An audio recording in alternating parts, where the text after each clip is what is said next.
Okay, 6 p.m. we'll call our meeting in order. Our pledge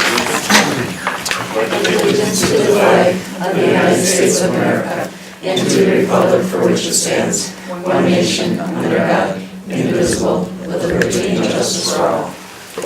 Maureen, could you please have a roll call? Mr. Davis? Here. Mr. Bembo? Here. Mrs. Lee? Here. Mrs. Hett? Here. Mrs. Rail? Here. Mrs. Medina? Here. Mr. Krings? Here. Thank you, Maureen. We'll move on to the student representatives report. Is this up? Winter sports are starting today, and we also had an assembly all day, or just in the morning. And also there's National Honor Society inductions next week.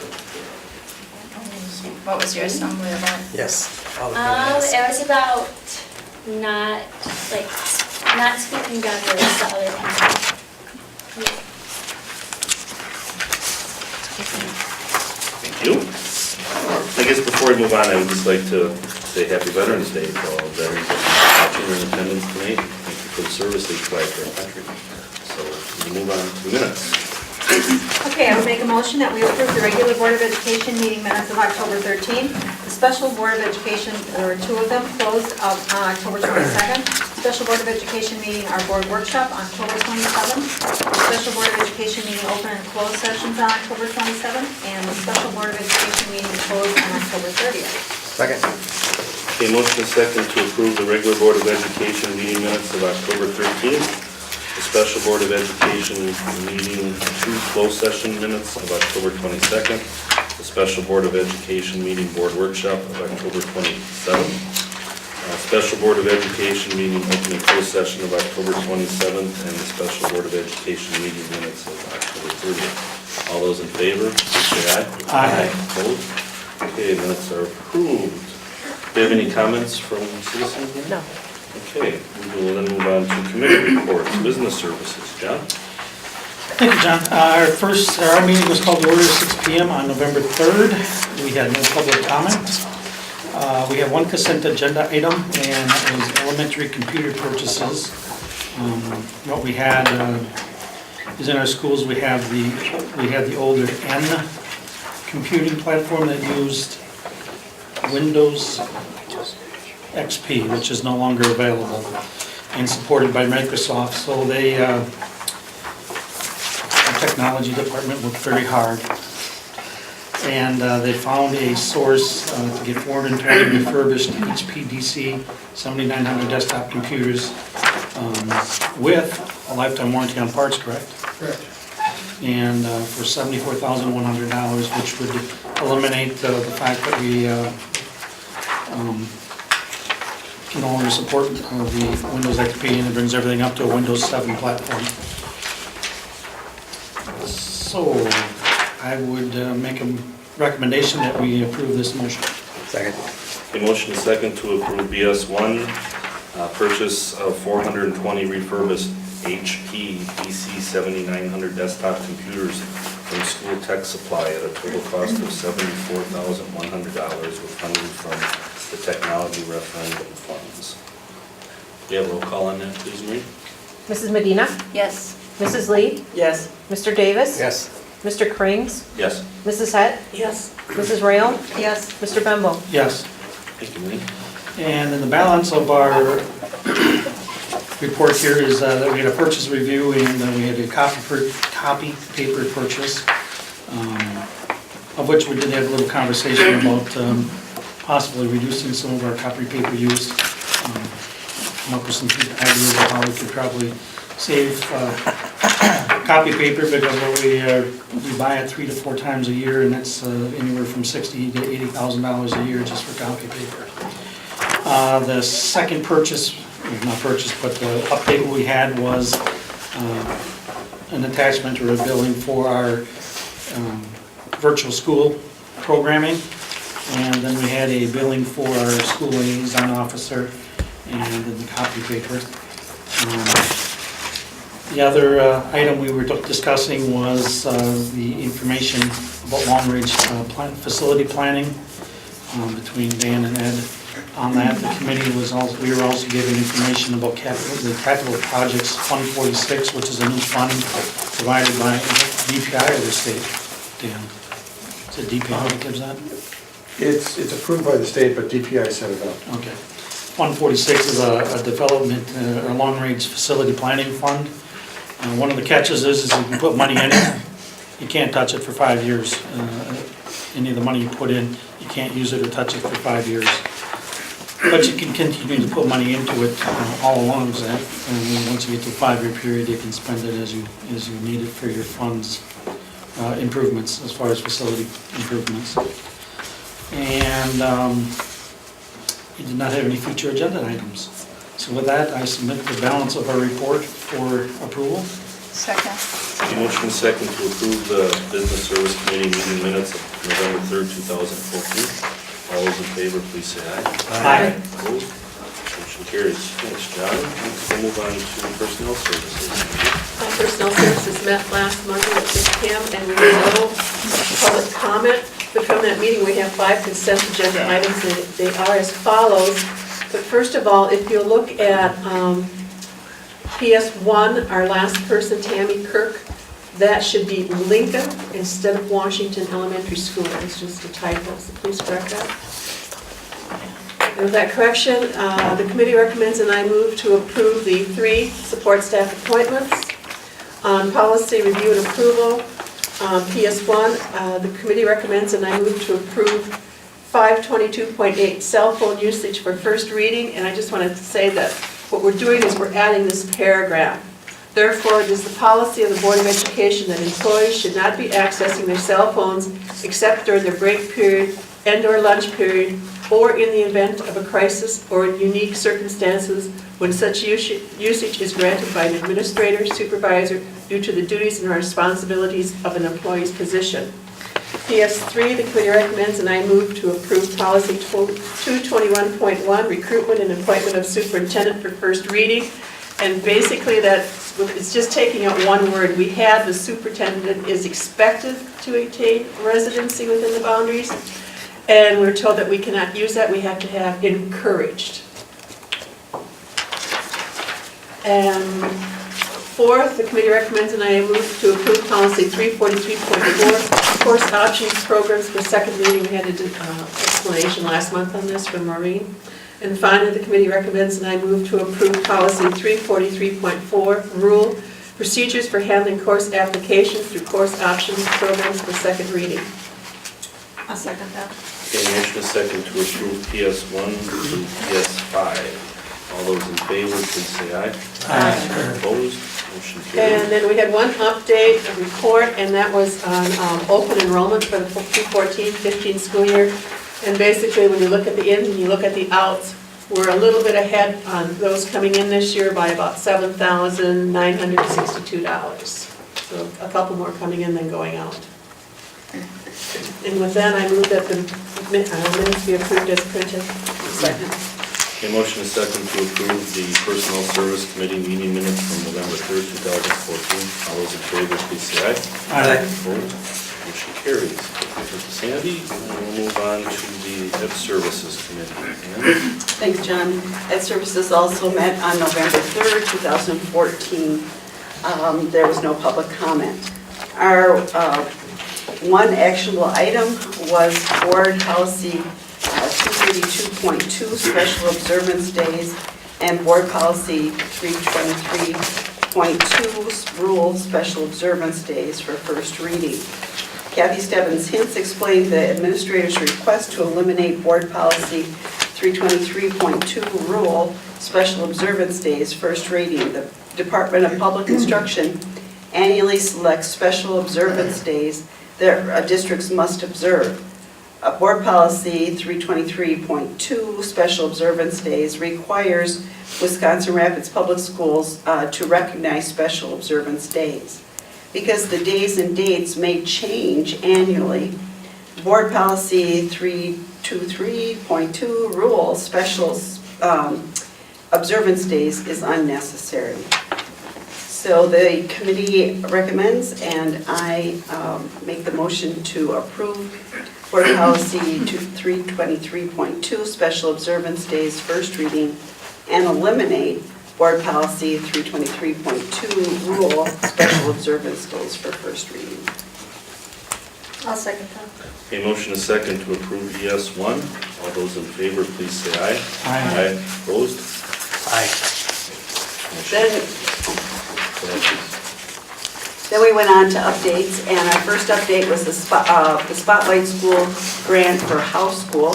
And Matt Renwick, who's principal at Howe, pointed out that Howe Elementary is the only Spotlight school in the CISA 5 area, and only one of 14 in Wisconsin. Mr. Renwick shared a letter with board members inviting them to attend one of the 3 scheduled Spotlight school visits at Howe on the following dates of November 17th, December 8th, or January 26th. Matt shared what happens during a typical visit, and Sherry Marzofka and Liz Ottery, who are staff members at Howe, were also present. Kathy Stebbins-Hintz noted how proud WRPS is of the accomplishments of Howe's staff and students. Then we went on to the curriculum proposals, modifications, new courses, and graduation requirements. Kathy reviewed curriculum proposals being brought before the Board of Education for approval. She explained that the Council for Instructional Improvement, or CII, will be meeting to review and provide an advisory vote on each proposal. At the December Ed Services meeting, committee members will be asked to vote on each proposal.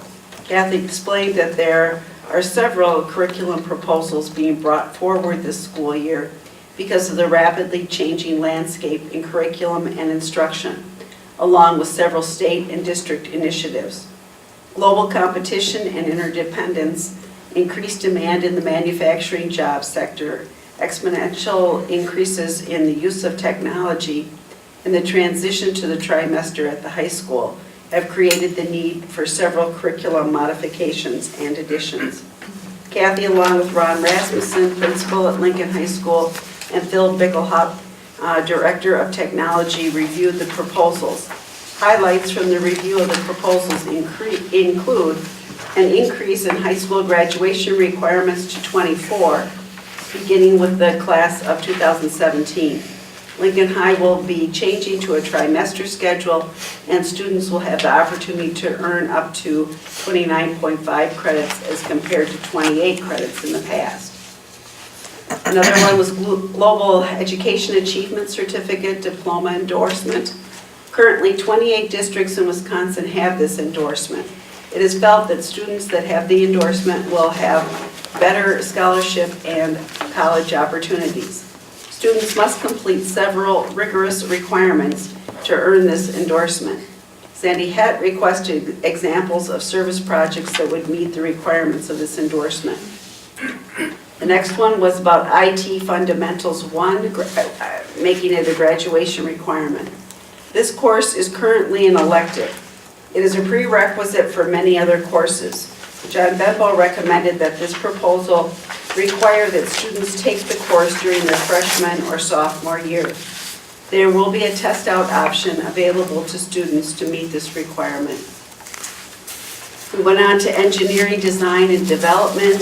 To be certified as a project Lead the Way school, we must offer a 4th course in the engineering course sequence. EDD would be the 4th or capstone course. The next one was mobility, fitness, and nutrition. This course is designed for students who struggle in physical education. Students would be recommended for this class by their 9th grade physical education teacher. This course could be taken in place of PE2 and PE3. English 250, this class would be an extension of English 101 and 102. Students would need to test into this course. Students could receive college credit for this course. The course would be taught in a blended online format. Then we went on to Exploratory Business 7, and this would be a 1-quarter course added to the 7th grade rotation. There would be a need for an increase in staff since the class would replace a study hall. However, this increase would be offset by the planned reduction in elementary keyboarding. The next one was Principles of Economics. This class would be offered in a blended online format. English 101, 102, and 250. These classes would be offered in a blended online format as well. Then we went on to math equivalency proposal, digital electronics. This course is being crosswalked so that it would be available for a math or an elective credit. AP Psychology, this course would be expanded to 2 trimesters for 1 credit. AP Calculus, AB, this course would be expanded to 3 trimesters. Excuse me, that should say BC. I Yes, it believe. should. BC. Should be BC. Okay. Thank you. This course would be expanded to 3 trimesters for 1.5 credits. So with that, the committee recommends and I make a motion to adopt the rest of the Educational Services Committee meeting minutes. Second. Okay, motion is second to approve the Educational Services Committee meeting minutes of November 3rd, 2014. All those in favor, please say aye. Aye. Opposed? Motion carries. Next, we'll move on to agenda referrals or information requests. I have an agenda referral that we, Mary and Sandy and I attended the Wasby Legislative Advocacy Conference on Saturday and talked about, it was probably one of the better conferences I've been at as far as listening to speakers, with the exception of Todd Berry, which I heard before, so that wasn't anything new. But it basically, the way the legislature is shaking out, I think we really need to be more vocal as a board and more in the advocate side as far as, and they, as they suggested, you just continue to beat the bush. Luther Olson was there as a speaker, and so was Steve Castell, who we are losing. He did not run, and he, I believe it was a 4-term? The 4 or 5-term assemblyman, and he was the head of the assembly for the educational committee, and so we were losing a very strong advocate of education with him leaving the assembly. But they both had said that, and Luther Olson echoed it many times. He goes, especially if you go to any of these Joint Finance Committee hearings, that you want to be there and you want to have the message repeated many times, because as he said, they don't hear it. If there's only one person there, they don't hear it. But if there's many people there and they hear the same thing, then they start to think about it. So the goal and the key coming out of this meeting is that school boards need to be more vocal. So I guess what I would like to suggest is that we have a board workshop and come across with some things that we want to push towards the legislature, and then I'll certainly spearhead. I told Leanne and Sandy and Mary that I would write up a synopsis of some of the stuff that I'd written down during the meeting and provide it to the board as a starting point. But we definitely need to be more proactive in getting information out in regards to Common Core and all the myths and both of them said they can't believe it. We've looked at Common Core and nowhere does it say show you math problems, and nowhere does it tell you what to read, and all of these controversial books, short of being like a Salem witch hunt type of thing is what they've been hearing. And there was a lot of pressure during the election for it from the minority, as they said. There's the few that are heard, and a lot of misinformation. So getting the facts out in regards to that type of thing is something that we, as a board, need to be more proactive as. And I don't disagree, but I'd certainly like to get together as a group and we talk about it and find out where our thoughts and beliefs and where we really think we should start fighting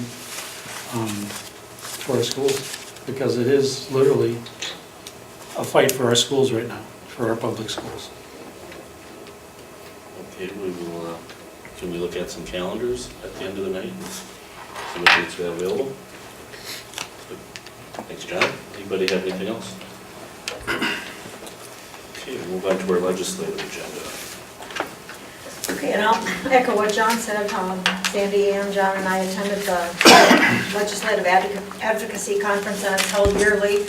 This was probably one of the best ones that I've heard, and I think it started on a good note, because we had Dr. Julie Mead, who was an educational leadership professor, who is an educational leadership professor at UW Madison, when she talked about private vouchers, independent charters, and the public school advantage, and she had a really good presentation. So if John does have some things that he shares with the board, I think that would be really helpful, because it was really good. The Common Core, they talked, there was about that, about the budget. State Senator Luther Olson and Representative Castell do support education. We've seen, though, that they'll tell us something and then it doesn't always turn out that way. But at least they are, I believe they really are true advocates and do believe, but I do think things are going to really come to a head again. And I pulled out from the legislative update just a few things. Wisconsin voters decided 53 referenda in 38 school districts on the November 4th ballot. Overall, they were quite successful. There were a total of 35 of the 53 that were passed. There were 24 construction referendums and 29 referendums sought to exceed revenue limits. The greatest success rate was among the non-reoccurring referenda. The Racine Unified School District had one of the largest referendum questions on the ballot. Voters in Racine passed a non-recurring referendum that will allow the district to exceed revenue limits by $8.5 million per year for the next 15 years. A total of $127.5 million. So I thought it was at 5 years, I misread that. Well, I'm reading it here. Yeah. And it says there, I know, and I looked again. Also, let's see what else. Republican Senate Majority Leader Scott Fitzgerald says he's to see an enrollment in Wisconsin's statewide private school voucher program increasing to 9,000 students, but it's unknown yet how much it will be allowed to expand. He talked about Senate priorities Thursday after being reelected as head of the Republican caucus without opposition. Current enrollment in the statewide voucher program is capped at 1,000 students, but Governor Walker and Republicans who control the legislature want to increase it. Fitzgerald says he thinks the most number of students who would enroll statewide is 9,000, but he doesn't know yet whether the cap will be removed entirely or just increased to a certain number. That's not a huge shift in how many students it's going to have to affect, Fitzgerald said, arguing that's what happened in other states that removed the cap. He said lifting the cap statewide, which stands at 1,000 in the current academic year, would allow lawmakers to judge the migration of the program. Fitzgerald said an expansion would likely be funded through a DPI appropriation, but added it's not going to be a big dollar figure either. So, I guess it's safe. Thank you, Mary. We will move on to the bills. Okay, and I would make a motion that the receipts be noted and the bills be paid as printed. Second. Okay, motion is second that the receipts be noted and the bills paid as printed. Amy, will you please have a roll call? Mrs. Medina? Yes. Mr. Krings? Yes. Mr. Davis? Yes. Mrs. Royal? Yes. Mrs. Lee? Yes. Mr. Bemble? Yes. Mrs. Hutt? Yes. Thank you, Marie. We'll move on to new business where we have consideration and approval of the 2014-15 final budget reported to DPI. And that's Dan. Okay, all of you should have a pink sheet with the, some changes that were made actually today. They're the accounts marked with an asterisk, and that represents our SAGE funding. We got notice of what our SAGE funding was for the year, and it was $51,000 more than we had in the budget. That's good. More than, I should say, it's still not more than last year, but it's more than we had in the budget for this year. I'm just going to go through here and explain what some of these things are. The first line, the taxes, 210 account code. That, along with, if you flip to the back side, under Fund 3839 on the top, 600, there's a decrease there of 664,000. That in combination with the taxes and then the state aid is what makes up our revenue limit. And then what that means is with those changes, the levy you approved last year, last June, was what we submitted for to the different municipalities for approval. Let's see here, in combination with that, right below it, you'll see a state aid on line 620, reduction of $325,000. We got less state aid, so what happened was the tax levy in Fund 10 increased and the tax levy in Fund 39 decreased, but it came out to the same amount as what was approved. Some other changes on here. Under refund of disbursements, $970,000 were the last items on there. Last year, we received a Microsoft settlement for several $100,000. We're not receiving that this year. That is completed now. All the rest of the changes on here basically are different grants that we had last year. Back in June, when we put this together, we had those grants. Now this fall, we either received notice of modifications to those grants or some of the grants we did not receive this year. And that's what the rest of the changes on here are on Fund 10. Fund 21, 27, and 29, basically it's just some changes in funds we received from different organizations that are run through Fund 21.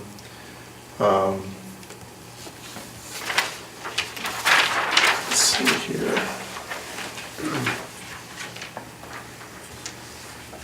The one item to note is Fund 46. I added that.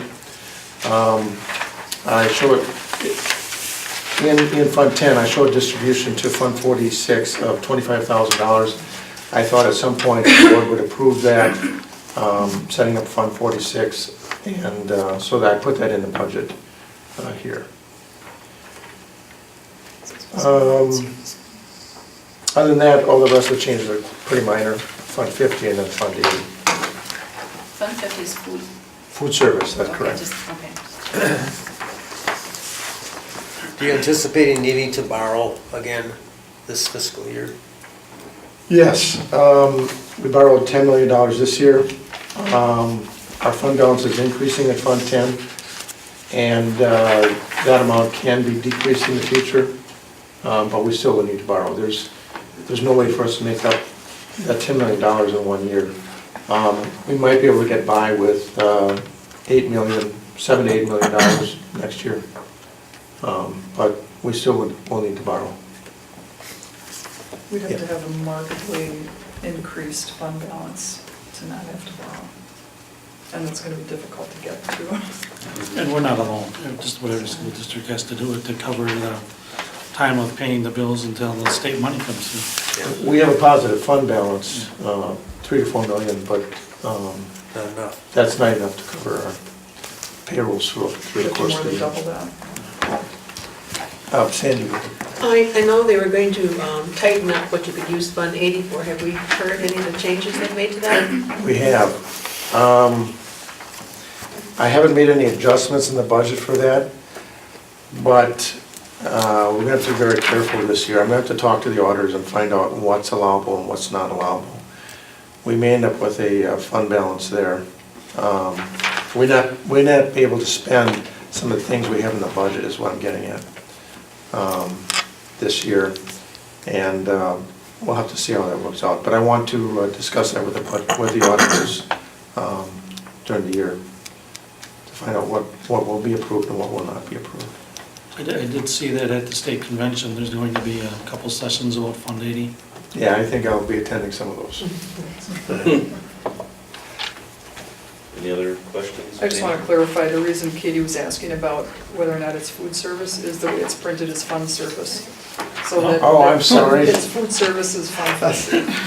Okay, Just yes, clarification I'm for sorry, everybody. Yeah. that's supposed to be food service. It's not the end.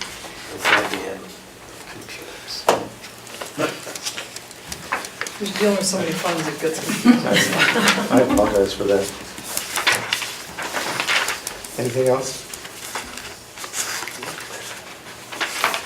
Someone be interested in making a motion to approve? I would move that we approve the budget as printed. Second. Okay, motion is second to approve the 2014-15 final budget reported to the Department of Public Instruction. All those in favor, please say aye. Aye. Opposed? Motion carries. It goes without saying that this isn't the budget we deserve, or our kids deserve. It's the budget we have. We have to live with it. Very true.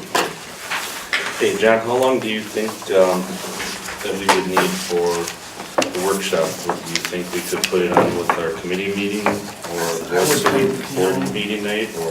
45 minutes to an hour, I'd like to just get some ideas of what we did deem as important and then focus on those. The whole point is that, I guess the message will be loud and clear if the school boards don't start talking, legislatures won't care, because they'll listen to the few people that are crying about the Common Core and crying about this and crying about that, as opposed to hearing a real message from the people that are in the trenches and then doing the work. So I wouldn't think we'd need a lot of time. I would say 45 minutes to an hour, and just to get something fleshed out to where we want to go, and then start putting that letters together or things that we need to address. I guess I would propose that we have it after either a committee meeting or board meeting in December. Let it go as long December as it gets wants. to be a busy month and it keeps us from another night as long as we're here. So I guess if the agenda for the committee meetings looks like it's rather large, we can move it to the following week. That would be easier for board Is meetings. that okay? Board meetings would be easier because Yep. Okay. Board Shorter. meetings are shorter. I would So say then do it after December a 8th? board meeting. Yeah. Is that okay? Do it December 8th? Yeah. December 8th. Is that okay with everyone? I think it's Packers on Monday Night Football, but that's okay. just saying. It is. It is? Well, then we can't do it December. Whoa. Sandy's available. Yeah, you said a half hour. That'll keep us on task. so. I think a half hour probably will do it. I do too. Well, I'm not a She'll be Packer or a talking and talking and The other, talking. Sandy won't be allowed to speak. The other thing to consider is that John and I have talked a little bit too about putting a consortium together for probably February. We were talking, so this might be a nice way to prep for that as well. Yeah. Well, the day at the Capitol, I think, is in March, right? I'd like to have that consortium before we have the day at the Capitol. I think that Well, would and be. we could put it under just new business as part of the board meeting. That's fine too. You mean yeah, we could just do that. What's that? Put, Just instead of having a discussion special regarding- meeting. Yeah, why don't we do that? Advocacy. Yeah, we could do that. Okay. December 8th? Apparently. You're gonna have liquor check this. You might be meeting by yourself. And then as far as the delegate assembly, they met at last Saturday and finalized, there's 18 I think 18 or 19. 18 things that we bring forward. One of them has to do with our favorite, the new, not school choice. Voucher. No, college Course options? College course options, yeah, that they want some clarifications and some, who's paying for it, because the state said they were gonna fund it, but then now they're talking about not funding it at all. And to try to streamline it with the youth options, so that, because there's so much confusion and really no, and having a limit. I mean, you can't unlimit, if you're not gonna fund it, then you can't have it unlimited with the school districts have to pay for it. But I think we can bring forward that for the January meeting, because the convention's after we meet twice. So I'll bring that forward in January. Sounds good. All right, with that, we are adjourned. Thank you, everyone.